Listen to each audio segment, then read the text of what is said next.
In the idyllic village of Hazelwood, a sunlit garden party at Thornfield Hall turns deadly when Sir Henry Ashford collapses, poisoned by a single sip of champagne. As whispers of scandal ripple through the elegant guests, Miss Jane Marple, with her unassuming demeanour and razor-sharp mind, unravels a web of secrets, love, betrayal and greed lurking beneath polished smiles.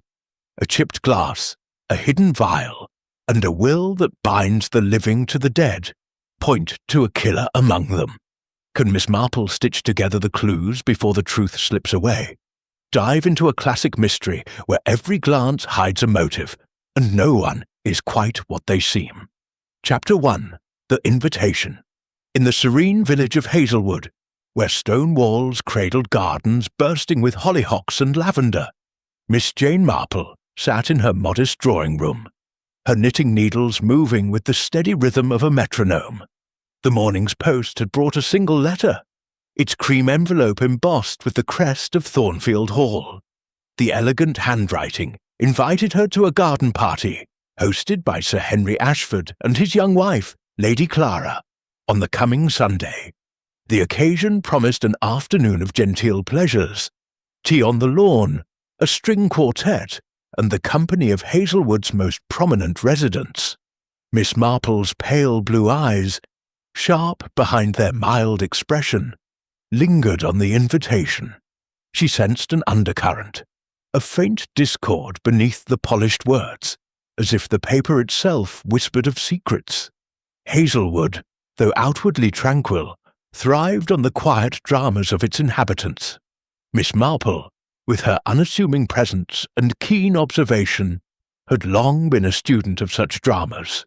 She accepted the invitation, not out of a desire for social pomp, but because gatherings like these were a stage where human nature revealed itself, sometimes in the flicker of a glance, sometimes in the pause before a reply. She folded the letter and placed it beside her teacup, her mind already cataloguing the names likely to appear on the guest list. Sunday arrived with a golden warmth, the sky a clear expanse above Thornfield Hall's sprawling estate. Miss Marple stepped from her hired car, her black lace dress immaculate, her straw hat adorned with a single ribbon. The hall's lawn stretched before her, a vivid green dotted with marquees and tables draped in white linen. Roses climbed trellises, their scent mingling with the faint aroma of freshly baked scones. Servants moved with practiced grace, offering trays of lemonade and champagne, while a quartet played a delicate Mozart air from the terrace. Miss Marple surveyed the guests, her gaze as unobtrusive as it was incisive. There was the vicar, Mr. Arthur Clement, his earnest smile strained as he greeted neighbours. His cassock seemed to weigh heavily on his slight frame today. Mrs. Beatrice Langley, a widow whose sharp tongue was as renowned as her late husband's failed investments, held court near a fountain, her laughter a touch too loud. Dr. Richard Haydock, the village physician, stood apart, his shrewd eyes scanning the crowd as if diagnosing its collective mood. And there was young Mr. Julian Reed, an artist with tousled hair and a restless energy, sketching idly on a notepad as he leaned against an oak tree.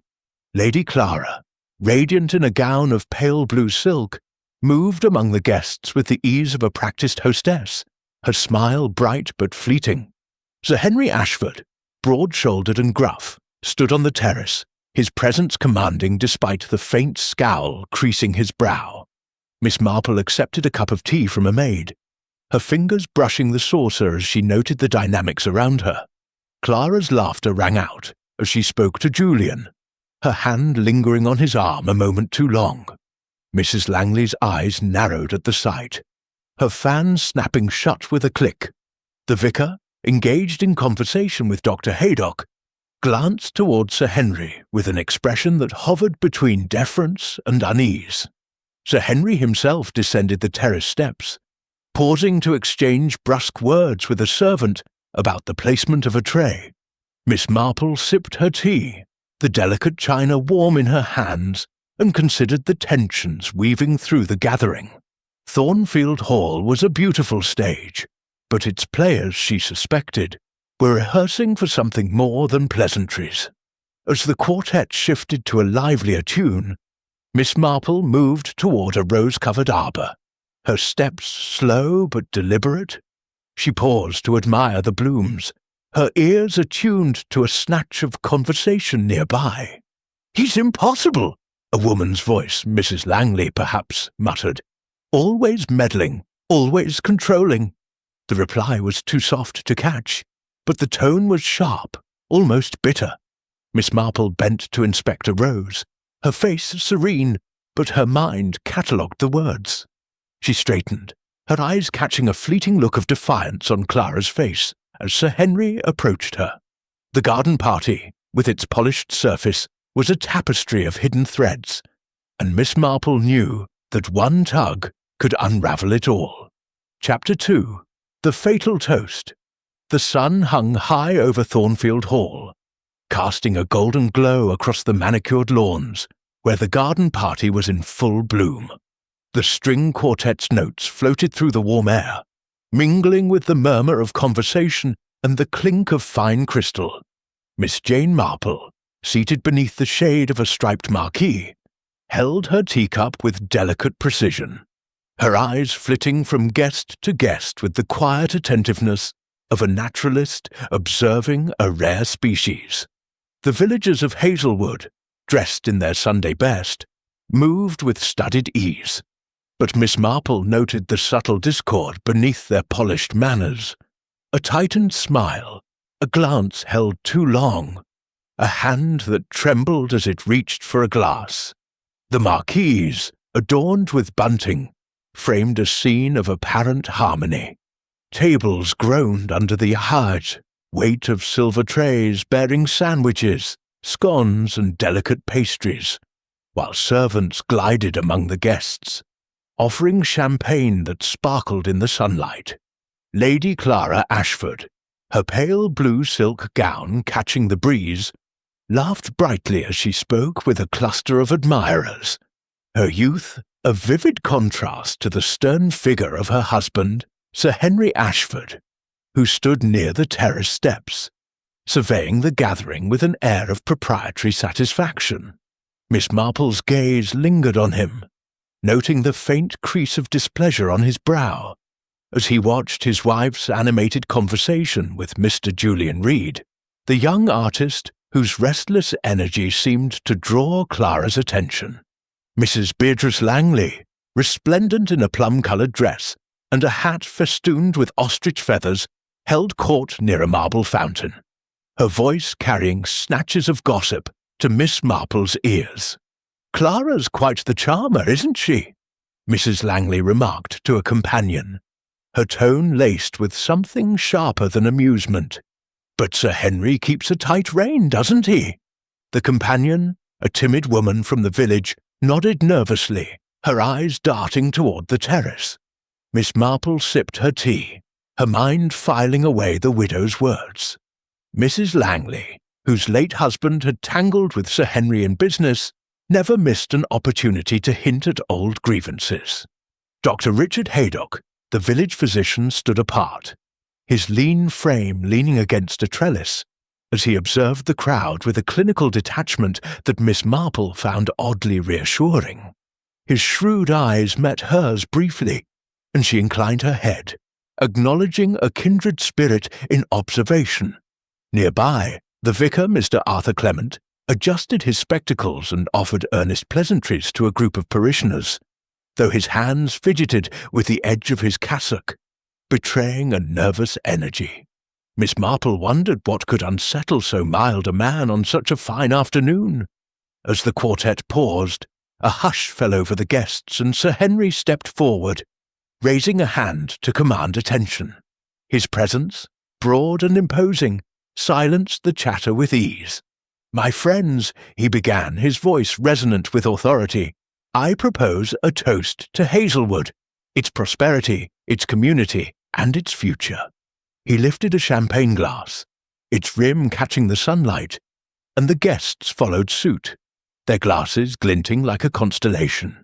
Miss Marple, who preferred tea, raised her cup in a polite gesture, her eyes fixed on Sir Henry.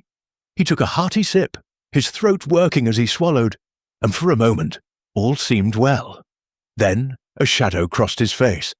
His hand faltered, the glass trembling in his grip. A strangled gasp escaped him, and his knees buckled. The glass fell, shattering on the lawn, as Sir Henry collapsed, his body crumpling like a marionette with cut strings. A collective cry rose from the guests. Lady Clara froze. Her hand pressed to her mouth while Julian Reed rushed to her side, his face pale. Mrs. Langley's fan dropped to the grass, her eyes wide with shock. Dr. Haydock pushed through the crowd, his medical instincts overriding the chaos. He knelt beside Sir Henry, his fingers searching for a pulse, but his expression darkened almost at once. "He's gone," Dr. Haydock announced, his voice steady but grim. "I'm afraid it's too late." A murmur of disbelief rippled through the crowd, punctuated by Clara's soft sob. Miss Marple, still seated, set her teacup down with care, her mind already turning over the scene. The suddenness of Sir Henry's collapse, the contortion of his features, her thoughts darted to poison, though she kept the suspicion to herself. She watched as Dr. Haydock leaned closer, sniffing the spilled champagne on the grass. His brow furrowed, and he murmured something to a nearby servant, who hurried off toward the house. Within the hour, the police arrived, led by Inspector George Craddock, a man whose methodical demeanour belied a sharp intelligence. His dark suit and clipped speech brought a sense of order to the shaken gathering. He conferred with Dr. Haydock, who confirmed the presence of a bitter, almond-like odour in the champagne, a hallmark of cyanide. The shattered glass, still clutched in Sir Henry's hand, was carefully collected, its chipped rim noted by the inspector's keen eye. The bottle from which it was poured was examined, but preliminary tests suggested it was untainted. The poison, then, had been added to the glass itself, a deliberate, intimate act. Inspector Craddock addressed the guests, his tone calm but firm. "No one is to leave until we've taken statements," he said, his gaze sweeping the crowd. "This was no accident." The words hung heavy, and Miss Marple observed the reactions. Clara's delicate weeping, supported by Julian's arm, Mrs. Langley's pursed lips, as if restraining a flood of commentary, Mr. Clement's pale face, his hands clasped tightly, and Dr. Haydock's impassive stare, as if already piecing together a diagnosis. The servants, hovering at the edges, whispered among themselves, their faces a mixture of fear and curiosity. Miss Marple's knitting lay untouched in her lap, her fingers still as she absorbed the scene. The chipped glass intrigued her. It was distinctive, easily recognizable. Had it been chosen by chance? Or had the killer known it was Sir Henry's? She recalled the tray of glasses on the terrace, set apart for the toast, and the servant who had handed Sir Henry his drink with a deferential nod. The act had been precise, calculated. Someone among these polished guests, she thought, had orchestrated this moment with chilling intent. As the police began their interviews, Miss Marple rose, her movements unhurried. She approached Dr. Haydock, who stood near the marquee, his eyes still on the spot where Sir Henry had fallen. "A dreadful business," she remarked softly, her tone inviting confidence. Dr. Haydock nodded, his expression guarded. "Cyanide acts quickly," he said. "He had no chance." Miss Marple tilted her head, her voice gentle. "And the glass? Such a curious detail, don't you think? So easily identified." The doctor's eyes sharpened, but he said nothing, and Miss Marple did not press. She returned to her seat, her mind weaving a tapestry of possibilities. The garden party, so carefully planned, had become a stage for murder, and Miss Marple knew that the truth lay hidden in the glances, the gestures, and the silences of those around her. Chapter 3 The widow's tale. The sun had dipped below the horizon, casting Thornfield Hall in a soft twilight that did little to dispel the chill of Sir Henry Ashford's sudden death. The garden party had dissolved into a sombre procession, with guests departing under the watchful eye of Inspector Craddock's constables. Miss Jane Marple, however, remained invited by Lady Clara to stay at the hall to assist with what she vaguely termed arrangements. Miss Marple, sensing an opportunity to observe the household at close quarters, accepted with her characteristic blend of graciousness and quiet purpose. Her small suitcase was carried to a guest room overlooking the rose garden, and she settled in, her knitting bag placed neatly beside an armchair. The drawing room, where Miss Marple joined Lady Clara for tea the following morning, was a study in understated opulence. Mahogany panels gleamed under the light of a crystal chandelier, and portraits of Ashford ancestors gazed down with stern approval. Clara, dressed in a simple black dress that somehow enhanced her delicate beauty, poured tea with a steady hand, though her eyes were red-rimmed. Miss Marple, seated opposite, noted the young widow's composure, the way her fingers lingered on the teapot's handle, as if seeking stability in routine. "I'm so grateful you've stayed, Miss Marple," Clara said, her voice soft but controlled. "This house feels so empty without Henry." She paused, her gaze drifting to the window, where the gardens lay silent. "He was a good man, you know, despite what some might say." Miss Marple inclined her head, her expression one of gentle sympathy, though her mind was alert. "He was much respected," she replied, choosing her words with care. "But a man of his position often has complexities." Clara's eyes flicked to Miss Marple, a fleeting shadow crossing her face. "Yes," she said, setting her cup down. "He had business rivals, men who envied his success. And the village, well, you know how people talk." She offered a fragile smile, but Miss Marple noted the way her hands clasped tightly in her lap. The conversation turned to the marriage, Clara recounting how she, a governess's daughter, had caught Sir Henry's eye at a charity ball. "It was a whirlwind," she said, her voice tinged with nostalgia. "He was older, but so kind, so determined to give me everything." Yet Miss Marple detected a note of restraint, as if Clara were reciting a rehearsed script. The door opened, admitting a maid with a tray of biscuits, and Miss Marple's eyes followed the girl's nervous movements. Clara dismissed her with a nod, but not before Miss Marple caught the maid's quick glance toward her mistress. A look of concern, perhaps, or something deeper. "The staff must be shaken," Miss Marple remarked, her tone conversational. Clara sighed. They adored Henry, but he could be exacting. He liked things just so. Miss Marple nodded, filing away the hint of tension in the household. That evening, as the hall settled into an uneasy quiet, Miss Marple took a turn through its corridors, her soft slippers making no sound on the polished floors. The library, with its shelves of leather-bound volumes, drew her attention. She paused at the door, hearing voices within, low, urgent, and unmistakably familiar. "It's done now," said a man's voice, sharp and clipped. "Julian Reed, the artist. No need to stir things up." The response came from Mrs. Beatrice Langley, her tone hushed but insistent. "You're a fool if you think this ends here, Julian. People will talk." Miss Marple stepped back into the shadows as the door creaked, and Julian emerged, his face taut with irritation. Mrs. Langley followed, her expression a mask of calculation. Miss Marple retreated to her room, her mind turning over the fragment of conversation.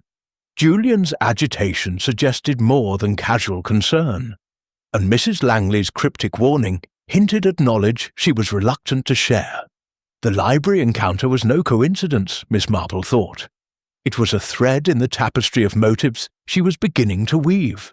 She sat by the window, her knitting needles clicking softly, and considered Clara's demeanour. The young widow's grief seemed genuine, yet there was a polished quality to it, as if she were playing a part. Miss Marple recalled the garden party. The way Clara's hand had rested on Julian's arm. The way Sir Henry's scowl had deepened at the sight. Love, jealousy, or ambition, any could be the spark for murder. The next morning, Miss Marple joined Clara for breakfast in a smaller dining room, where French windows opened onto the terrace. The air was heavy with the scent of roses, and Clara, now in a grey silk dress, seemed more composed. "The police have been so thorough," she said, stirring her tea. "Inspector Craddock asked about Henry's business dealings. I told him I knew little. Henry kept that part of his life separate." Miss Marple nodded, her eyes on the delicate tremor in Clara's hand. "Men often shield their families from such matters," she said mildly. "But secrets have a way of surfacing, don't they?" Clara's spoon paused mid-air, and for a moment her eyes met Miss Marple's, sharp and searching. Then she smiled, a touch too brightly. "I suppose they do," she said, and changed the subject to the weather. Miss Marple let the moment pass, but her thoughts lingered on Clara's guardedness. A young woman married to an older, powerful man. Hazelwood had seen such stories before, and Miss Marple knew they often ended in discontent. As the day wore on, Miss Marple took a walk through the gardens, her straw hat shielding her from the sun. She paused by the marquee, now dismantled, where Sir Henry had fallen. The grass bore no trace of the tragedy, but Miss Marple's mind reconstructed the scene. The chipped glass, the tray set apart, the servant's careful delivery. She wandered toward the rose beds, her eyes scanning the ground. Near a cluster of crimson blooms, something caught her attention, a glint of white beneath a shrub. She knelt, her movements slow but deliberate, and retrieved a crumpled handkerchief, its corner embroidered with the initials J.R. Miss Marple tucked it into her reticule, her expression unchanged, but her mind raced.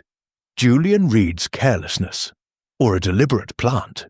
Returning to the hall, Miss Marple encountered Dr. Haydock in the hall, his medical bag in hand. "You're a fixture here now, Miss Marple," he said, his tone dry but not unkind.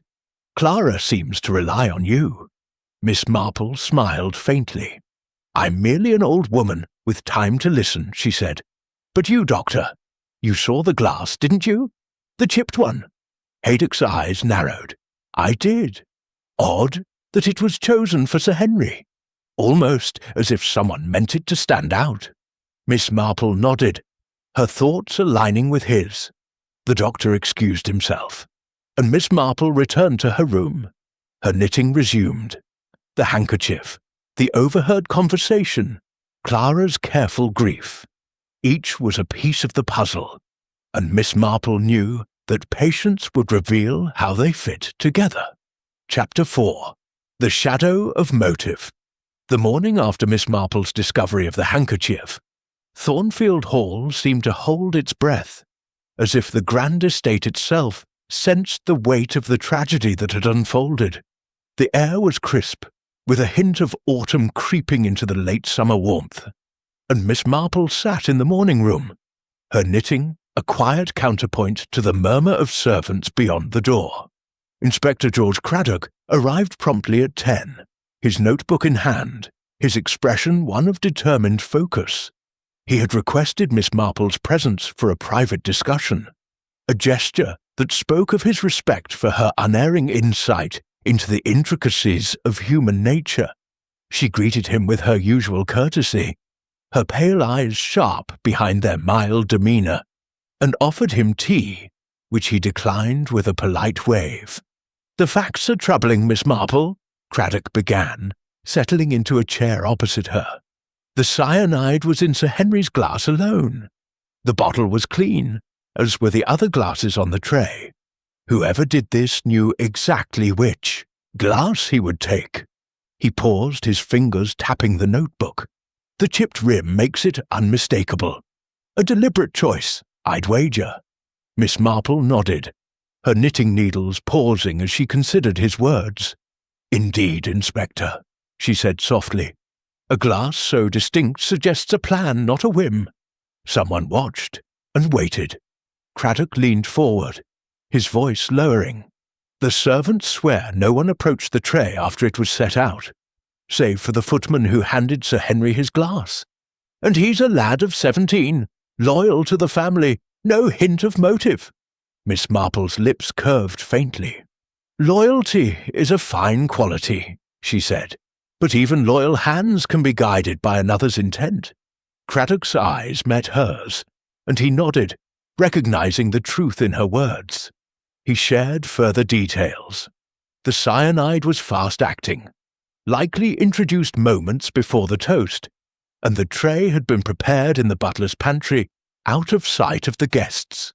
The killer, then, had access and opportunity. Miss Marple's thoughts turned to the guests, each a thread in the tangled web of Hazelwood society. Lady Clara, now heiress to Thornfield Hall, and a fortune substantial enough to turn heads, had been poised yet distant in her grief. Mr. Julian Reed, the artist, was known to be in financial straits. His debts a quiet scandal in the village. His closeness to Clara, observed at the garden party, suggested more than professional admiration. Mrs. Beatrice Langley, whose late husband's business ventures had soured under Sir Henry's influence, carried a grudge as sharp as her tongue. And the vicar, Mr. Arthur Clement, though mild-mannered, seemed burdened by some unspoken worry, his sermons of late dwelling on themes of guilt and redemption. Determined to probe further, Miss Marple visited the vicarage that afternoon, her straw hat tilted against the sun's glare. Mr. Clement received her in his study, a modest room lined with theological tomes and smelling faintly of wax polish.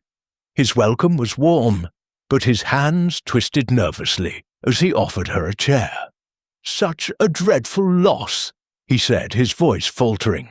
"Sir Henry was a pillar of our community." Miss Marple's eyes softened, but her question was direct. "He was a generous benefactor to the church, I understand. But generosity can come with expectations, can it not?" The vicar hesitated, his spectacles glinting as he adjusted them. "He was particular," he admitted. "He funded the new roof, but he wanted a say in its design, even in the hymns we sang. He liked control." His voice dropped, as if fearful of being overheard.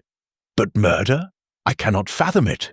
Miss Marple nodded, her expression one of gentle understanding, though her mind noted the vicar's unease. Control, she thought, could breed resentment, even in a man of God. As she left the vicarage, Miss Marple reflected on the chipped glass, its significance gnawing at her. It had been set apart on the tray, distinct from the others, and Sir Henry had taken it without hesitation. Had the footman been instructed to deliver it, or had the killer ensured it reached Sir Henry's hand? She recalled the moment of the toast, the way Clara's eyes had followed her husband, the way Julian had stood close to her, his face tense. Mrs. Langley's sharp glance toward them both had not escaped her notice, nor had Dr. Haydock's quiet observation from the sidelines. That evening, Miss Marple dined at Thornfield Hall, where Clara had invited a small circle to maintain appearances. The dining room, with its long mahogany table and flickering candelabra, felt oppressive despite the elegance. Julian Reed was present, his charm subdued, his eyes avoiding Miss Marple's. Mrs. Langley, in a severe black gown, spoke little, her attention fixed on Clara, who presided with a brittle grace. Dr. Haydock, also invited, mentioned a curious detail over the soup course. "Sir Henry altered his will recently," he said, his tone casual but his eyes watchful. "I heard it from the solicitor's clerk, though the details are unclear."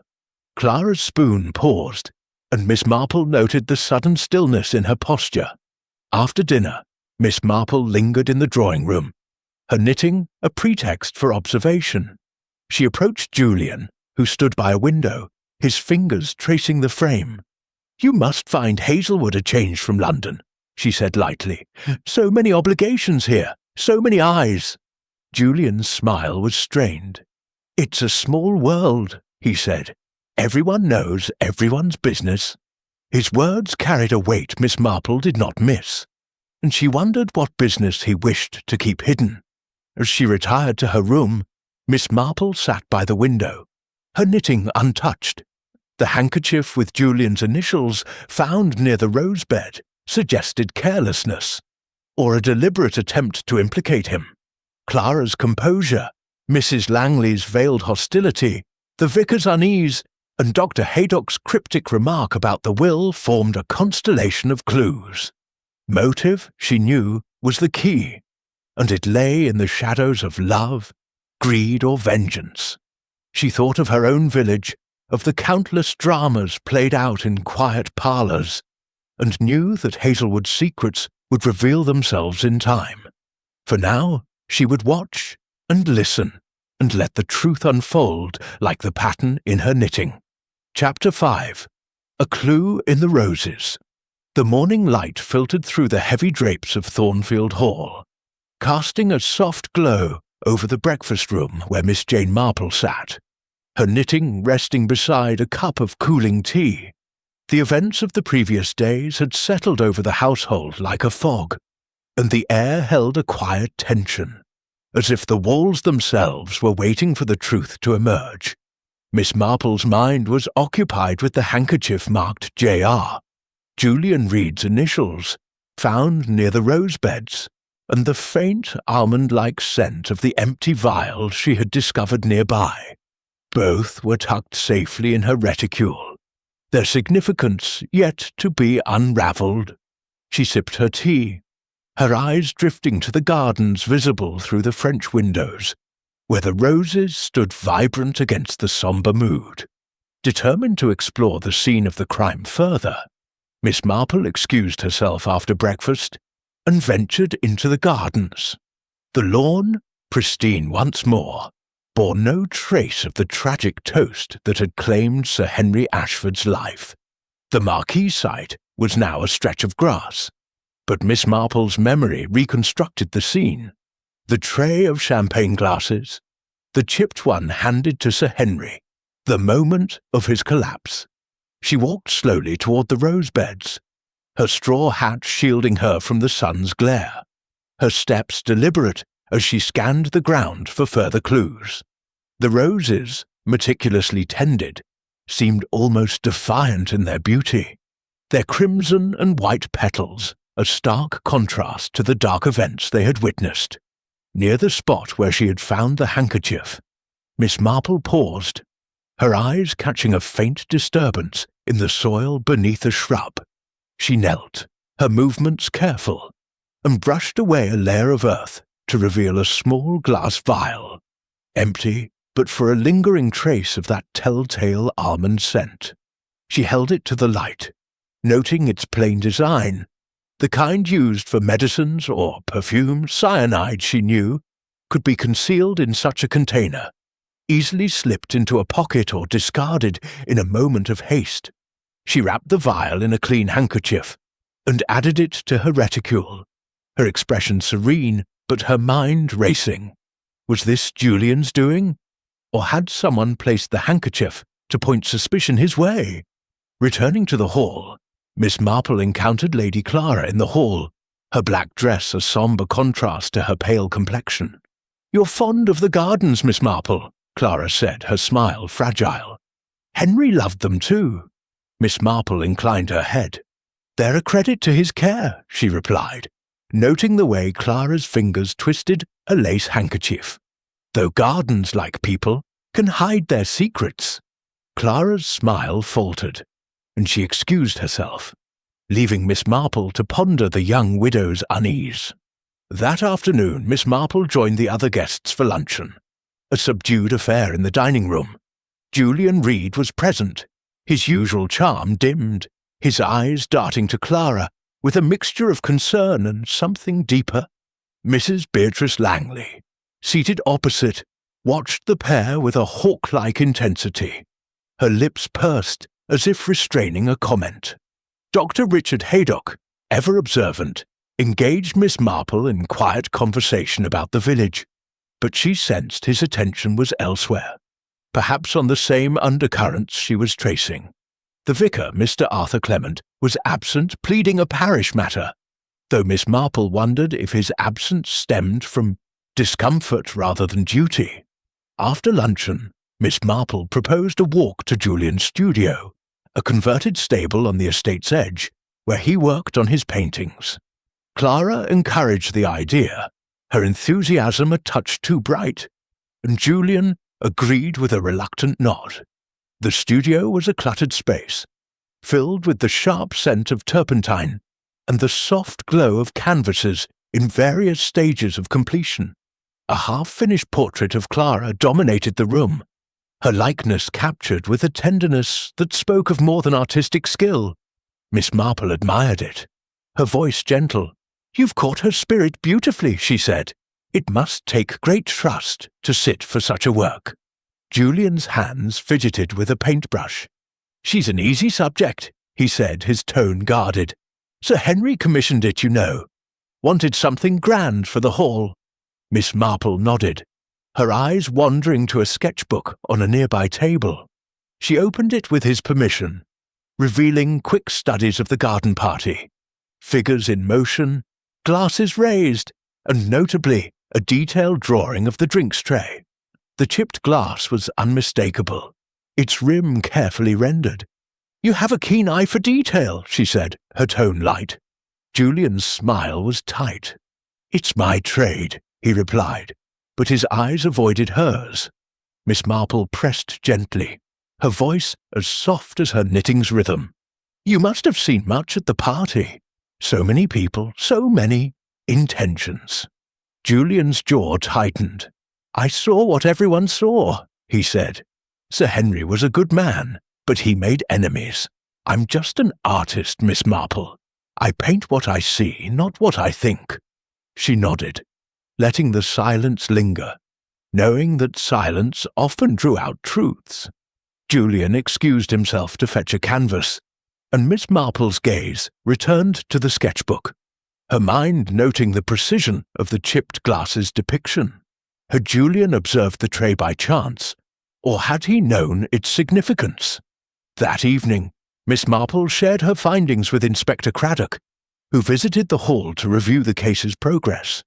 She produced the handkerchief and vial, placing them carefully on the drawing-room table. "These were near the rose beds," she said, her voice steady.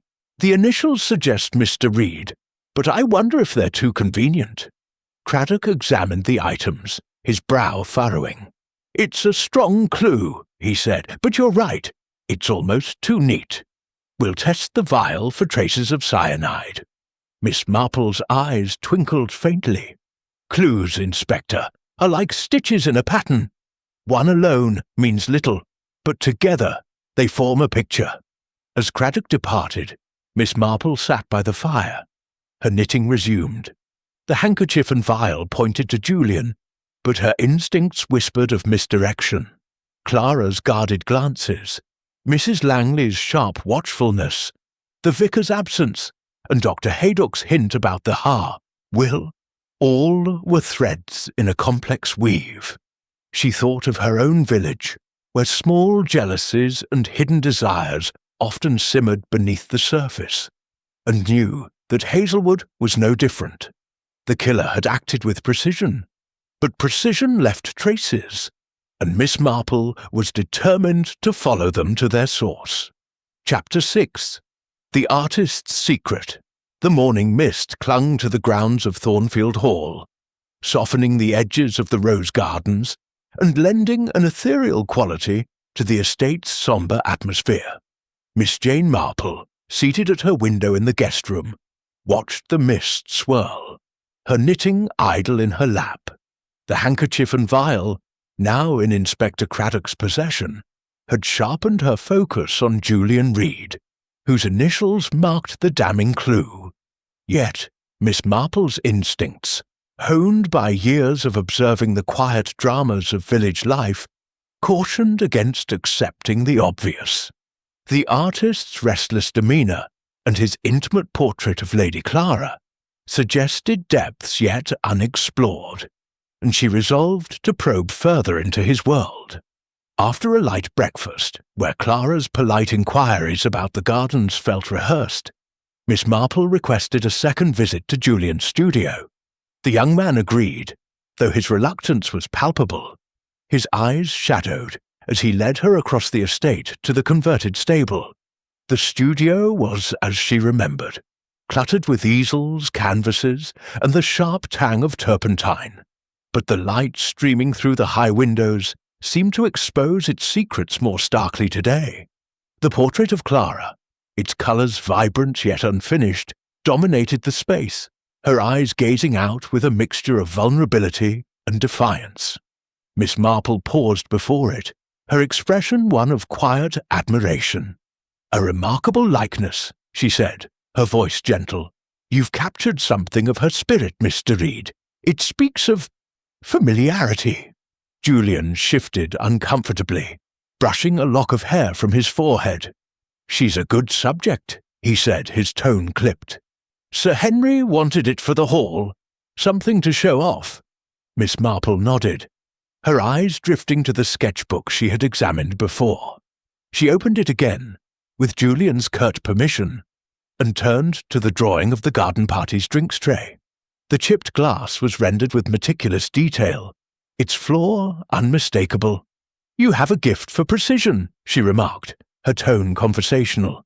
"This tray, it's almost as if you knew which glass was Sir Henry's." Julian's hand froze on a paintbrush, his jaw tightening. "I notice things," he said, his voice low. "It's what artists do."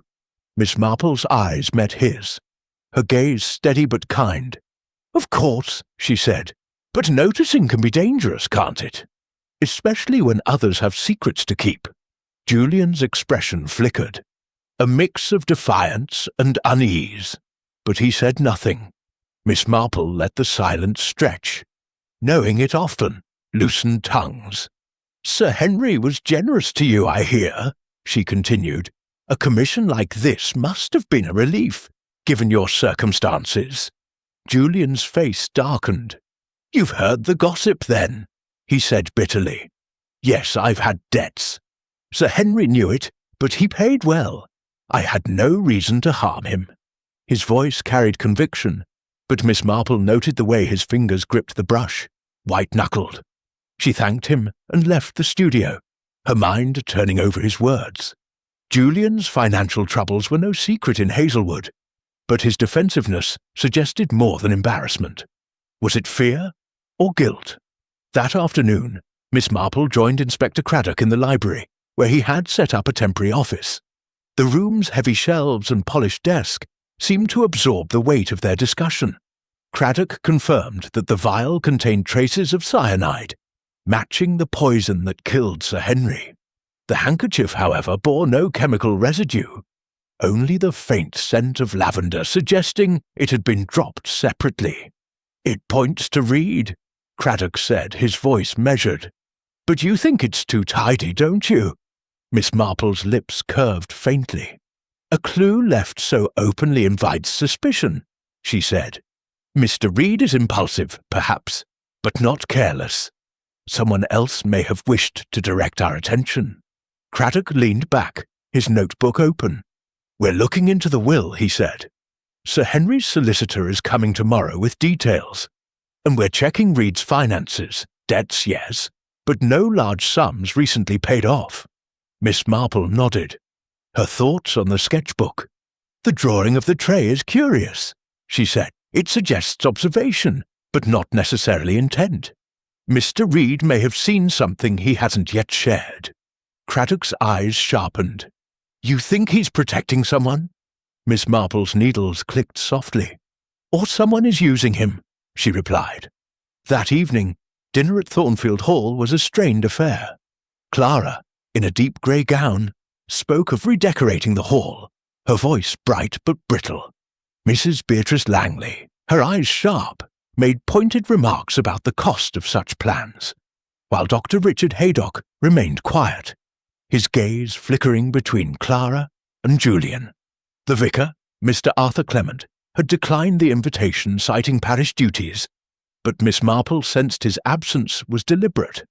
She observed Julian, who ate little, his attention fixed on Clara when he thought no one noticed.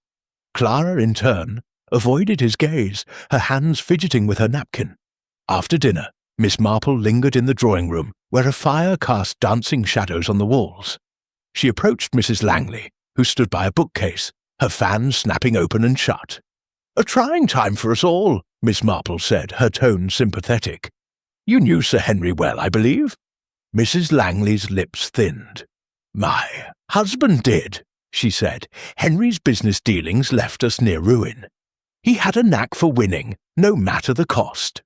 Her words were laced with bitterness, and Miss Marple noted the venom in her tone.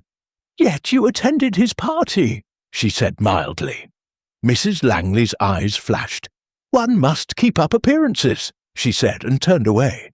As Miss Marple retired to her room, her thoughts returned to Julian's studio. The portrait of Clara, so tenderly rendered, spoke of affection, perhaps love. The sketch of the tray suggested he had watched the scene closely, perhaps too closely. Yet the handkerchief and vial felt like a frame, a clumsy attempt to shift blame. She thought of Clara's guarded smiles, Mrs. Langley's resentment, and the vicar's unease, each a piece in the puzzle. In her village, she had seen how love and desperation could twist even the gentlest hearts. And Hazelwood, she knew, was no different. The truth lay in the interplay of motives, and Miss Marple was determined to trace it, stitch by careful stitch. Chapter 7. The Unravelling. The morning sun pierced the mist enveloping Thornfield Hall, casting long shadows across the polished floors of the library where Miss Jane Marple sat, her knitting a quiet presence beside her. The events of the past days had woven a complex web, and she sensed the threads were beginning to converge. The handkerchief and vial, the sketch of the chipped glass, the guarded glances at dinner, all pointed to a truth hidden in plain sight, much like the overlooked details in her own village's dramas. Today, she knew, would bring clarity, for the solicitor, Mr. Grayson, was due to reveal the details of Sir Henry Ashford's will, a document that promised to illuminate the motives circling his death. Inspector Craddock joined her in the library, his expression one of cautious anticipation. "Mr. Grayson's arrived," he said, adjusting his notebook. "He's ready to meet us in the drawing-room. I trust you'll join us, Miss Marple." She inclined her head, her eyes bright with interest. "Of course, Inspector," she replied, her voice soft but resolute. "Wills have a way of revealing what people value most." She gathered her knitting bag and followed him, her steps measured, her mind alert to the nuances that awaited. The drawing-room, with its high ceilings and heavy drapes, felt oppressively formal, as Mr. Grayson, a thin man with a meticulous air, laid out the documents on a mahogany table. Lady Clara was present, her black dress accentuating her pallor, her hands folded tightly in her lap. Julian Reed stood by the window, his posture tense, while Mrs. Beatrice Langley sat rigidly, her fan idle for once. Dr. Richard Haydock leaned against the mantel, his gaze sharp, and the vicar, Mr. Arthur Clement, had been persuaded to attend, his spectacles glinting nervously. Miss Marple took a seat near the back, her presence unobtrusive, but her eyes missing nothing. Mr. Grayson cleared his throat, his voice dry as he began. "Sir Henry's will, revised only a month ago, is straightforward in parts but unconventional in others." He outlined the terms. Thornfield Hall and the bulk of the estate went to Clara, provided she did not remarry. Should she marry, the estate would pass to a distant cousin.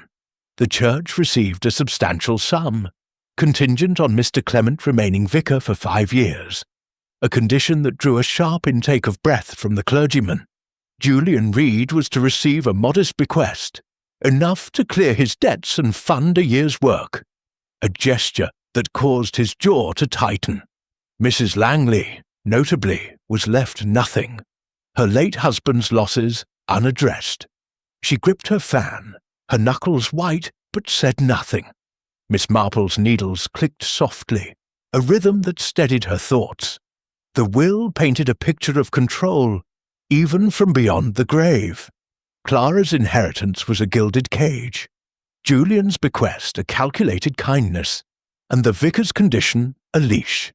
Mrs. Langley's exclusion, however, was a wound, one that might have festered into something darker. As Mr. Grayson concluded, Clara's eyes glistened with unshed tears. But Miss Marple noted the way her fingers relaxed, as if a burden had lifted. Julian's gaze lingered on her, a mix of longing and frustration, while Mrs. Langley's silence was a storm waiting to break. After the meeting, Miss Marple sought out Mrs. Langley in the garden, where the widow stood by the rosebeds, her face a mask of barely contained fury. "You must find this all very trying," Miss Marple said, her tone gentle as if discussing the weather. Mrs. Langley's eyes flashed. "Henry was a cruel man," she said, her voice low. "He ruined my husband, and now he mocks me from the grave." Miss Marple tilted her head, her expression sympathetic. "You were at the party, though," she said, "and the vial, near the roses. You knew it pointed to Mr. Reed." Mrs. Langley froze, her fan snapping shut. "I don't know what you mean," she said, but her voice trembled. Miss Marple's eyes were kind but unrelenting. "You wanted Julian blamed, didn't you? Because of Clara, perhaps?" The widow's composure cracked. "I saw them together," she confessed, her words tumbling out. "Julian and Clara, too close, always whispering. I thought if he were suspected, it would keep her in check. But I didn't kill Henry. I only dropped the vial."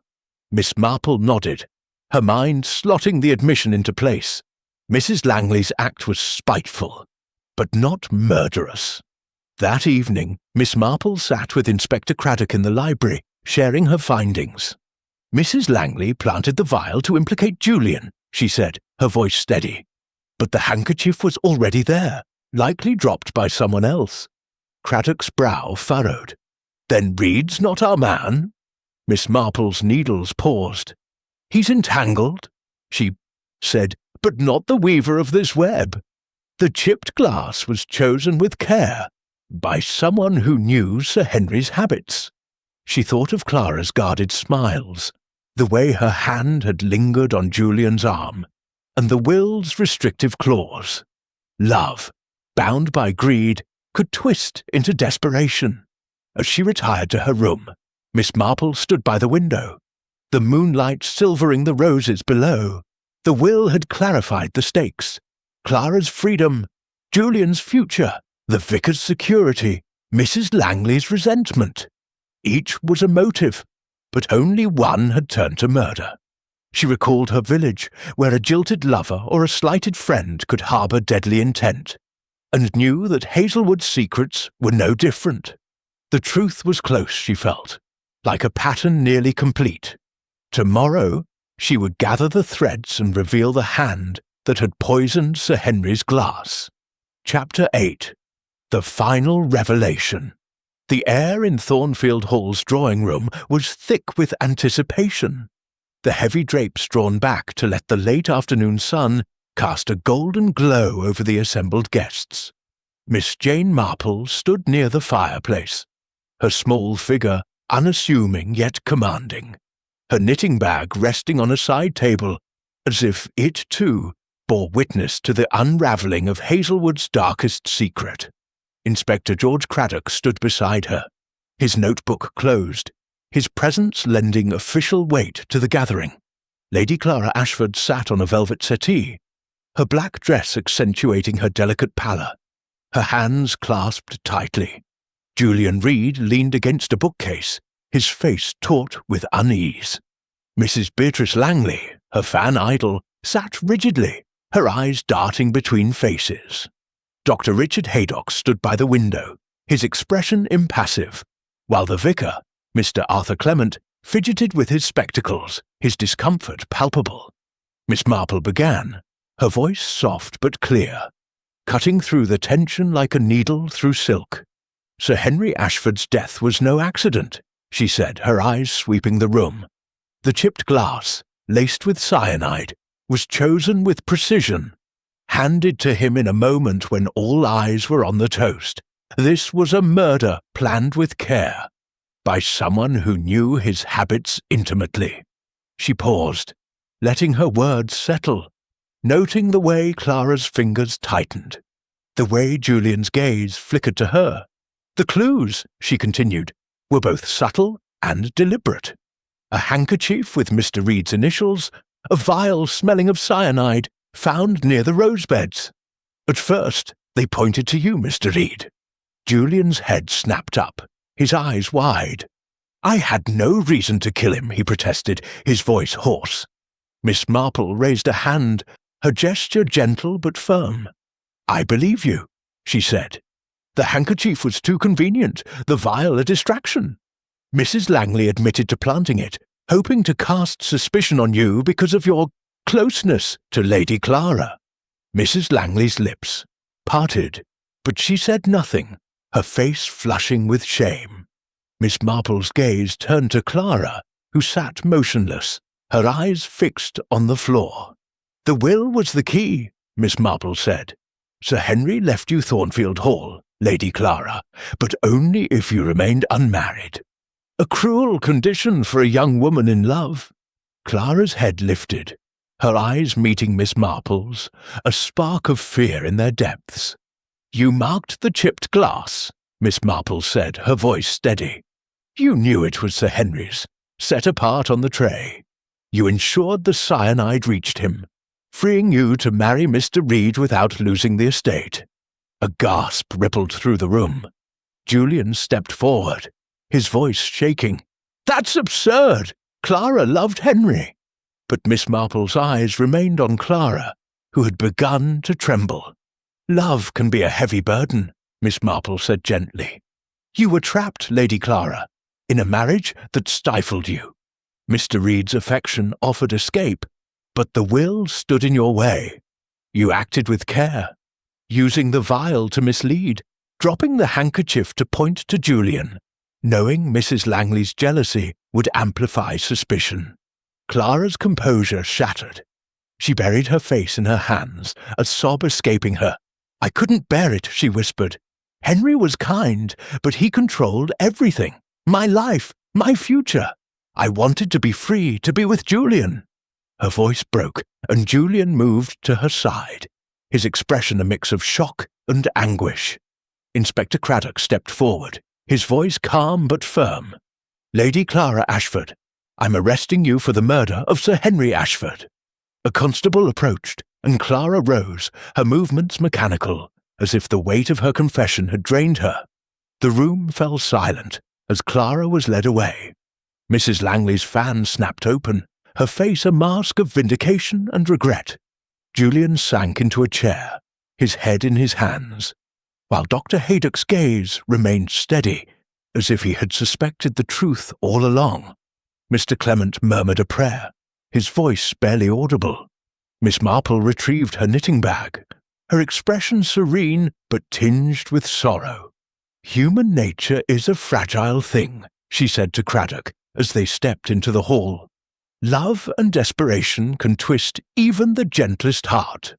The inspector nodded, his respect for her evident. You saw what we missed, he said. The glass, the will, it all pointed to her, but you tied it together. Miss Marple's lips curved faintly. In my village, I've seen such stories before, she said. A glance, a gesture. They tell more than words. She paused, her eyes on the rose gardens beyond the window. Hazelwood will heal, but it will not forget. As the guests dispersed, Miss Marple returned to her cottage, her suitcase packed with care. The roses of Thornfield Hall would bloom again, but their beauty would forever carry a shadow. She sat by her fire, her knitting resumed, its rhythm a comfort as she reflected on the tragedy. Clara's love for Julian, bound by Sir Henry's control, had led to a desperate act, one that mirrored the quiet passions of countless villages. Miss Marple's needles clicked, stitching together the lessons of Hazelwood, where secrets, like roses, thrived in the light, but hid thorns in their depths.